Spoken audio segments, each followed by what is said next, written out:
The Self-Made Sky, The Forgotten Life of Frank Stites, The Accidental Pioneer. Picture the Southern California coastline in the year 1911. Thousands of people are standing on the sand of Venice Beach, shielding their eyes from the sun. They aren't looking at birds, they're looking at a man sitting in a fragile frame of a bamboo and piano wire, defying gravity over the breaking waves.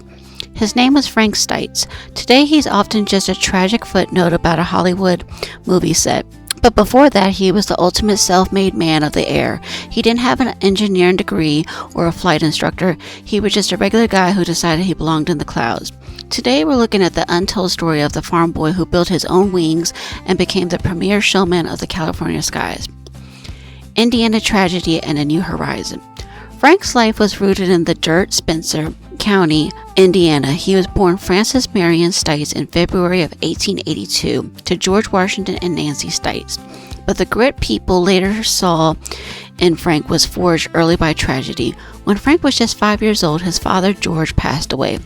Nancy was left to raise Frank and his three older brothers, Edward, John, and George Jr., on her own.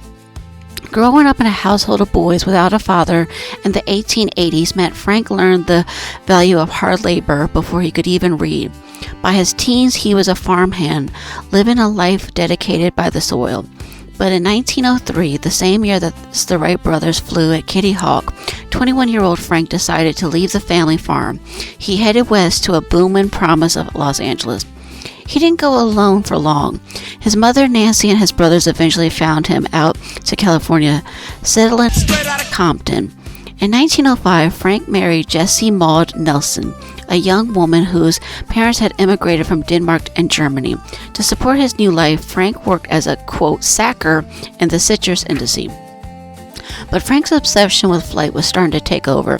You can see it in his family life. When his son was born in 1911, the birth certificate initially listed him as Francis Jr., but Frank famously gave him a name that reflected his heroes, Curtis Wright Stites. He was naming his child after two of the biggest rivals in aviation history, Glenn Curtiss and the Wright brothers.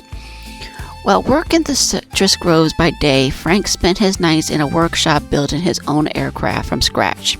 His first attempt in 1910 ended in splinters when the Santa Ana winds tore the plane apart by Dominguez Field. But Frank didn't quit. He studied Curtiss's designs, built a second plane, and by 1911 he was aviator license number 88, one of the few men on Earth who knew what the world looked like from 500 feet up. The Showman of Venice.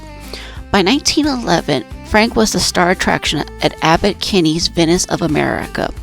Every Sunday at 2:30 p.m., Frank would wheel out his biplane, Pegasus, and take off right from the sand. He performed the loop-de-loops and spiral glides over the pleasure piers. For more spectators, Frank was the first human they had ever seen fly. But it was a brutal business.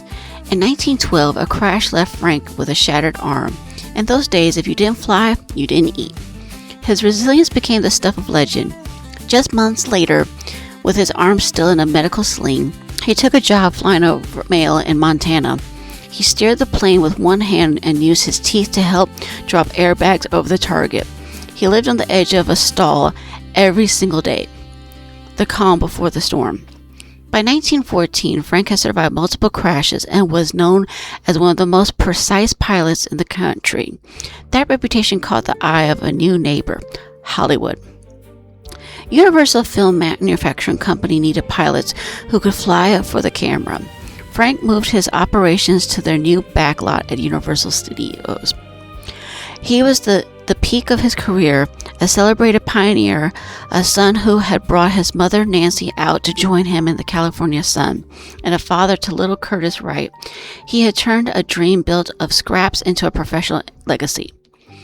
But in the spring of 1915, the movie started asking for bigger risk. On the morning of March 16th, Frank climbed into the cockpit of Pegasus for a massive coordinated explosion stunt on the Universal backlot. He adjusted his goggles, started the engine, and took off. It would be the final time Frank Stites would ever look down on Earth. The handoff. Frank Stites was a man of rare historical window, that brief magical era where the sky was still a mystery and every takeoff was a miracle. He built his own path to the clouds and proved exactly what a person could achieve with nothing but a little bit of wood, canvas, and courage.